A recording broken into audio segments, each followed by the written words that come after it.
This is the story of the prince who ran from darkness. Chapter 1: The Birth of a Prince. In a tall stone castle, a baby boy was born.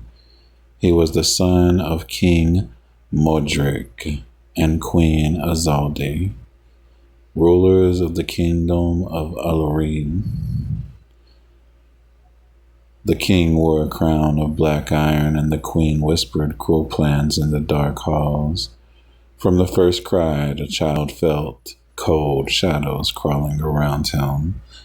When the boy turned 10, he heard his father laugh. While soldiers burned a nearby village, he saw his older sister, Princess Celine, smile as she ordered the death of a rebel child. The palace was full of fear, and the boy knew his family was evil. Chapter 2: The night he fled.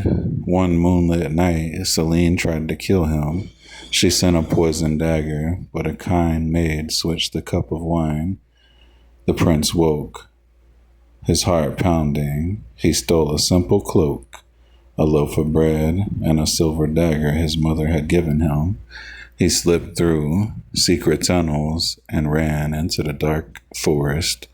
He ran for hours, the trees closing behind him like giant hands. Exhausted, he fell beside a clear stream and fell asleep. Chapter 3: Meeting in the Woods. At dawn, a soft rustle woke him. A girl with wild hair and bright eyes stepped out holding a rope.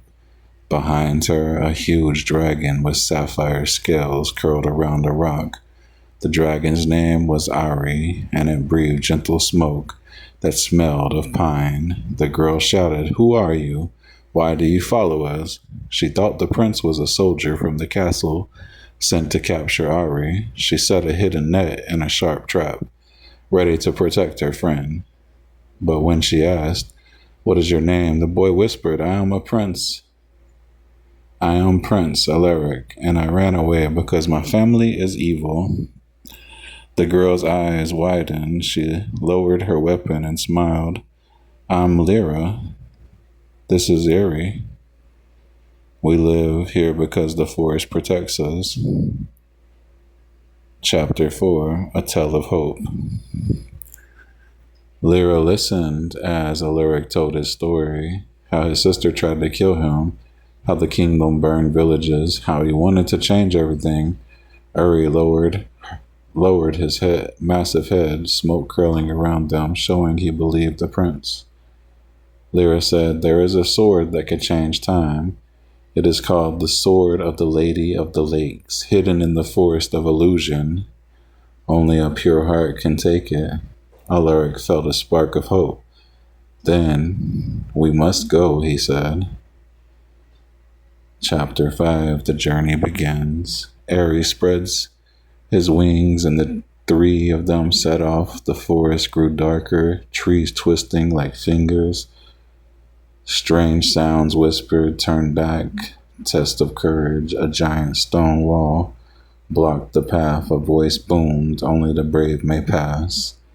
Alaric stepped forward, placed his hand on the cold stone, and said, "I trust my heart." The wall cracked open.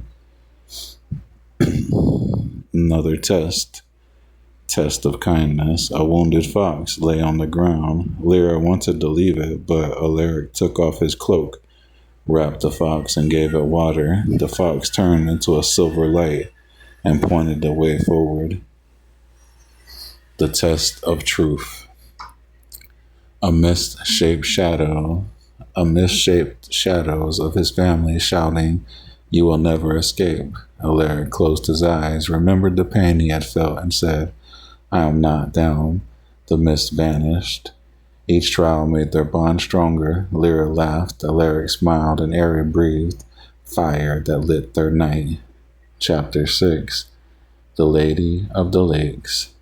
After many days, they reached a calm lake surrounded by glowing trees. In the middle, a silver boat floated, standing. It was a woman with water flowing from her hair. The Lady of the Lakes, she lifted the sword of light. Only a heart free of darkness may claim this blade, she said.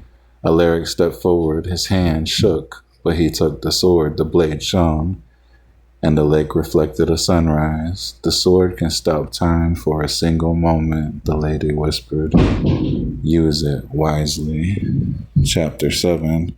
Back to the castle. The kingdom's flag flew over the castle. Celine's armies waited, swords ready. Alaric, Lyra, and Eri flew on the dragon's back, the sword glinting in the sun. When they touched the ground, Alaric raised the sword. He whispered, "Freeze." Time stopped. Soldiers stood like statues, arrows hanging in the air. Alaric ran through the frozen crowd, straight to the throne room. Celine sat on the throne, a wicked grin on her face. She had cast a spell to protect herself. When she saw Alaric, she laughed. "You cannot change fate." She thrust a black dagger. Lyra jumped in front, and Eri breathed fire, turning the blade to ash. Celine tried to flee, but Eri's claws caught her in a burst of flame. The dragon swallowed her, ending her evil. Chapter 8. A New Dawn. The kingdom awoke. The frozen soldiers fell to dust. Alaric placed the sword at the foot of the throne and declared a new age of peace. He sent the cruel lords to a high tower where Ares stood guard forever. Lyra stayed by Alaric's side, becoming his queen. Ares lived in the castle's highest tower, watching over the realm. Together they planted trees, healed wounds, and sang songs of hope. And so the boy in darkness became the king who brought light. The forest, the dragon, and the girl who believed in him were the true magic that saved a kingdom. The end.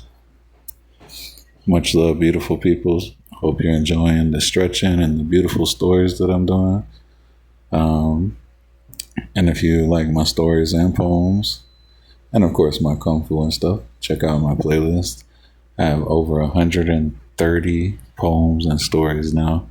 So I'm really proud of that. But yeah, much love, beautiful peoples. Until the next one, Mikey Fu signing out. Over and out.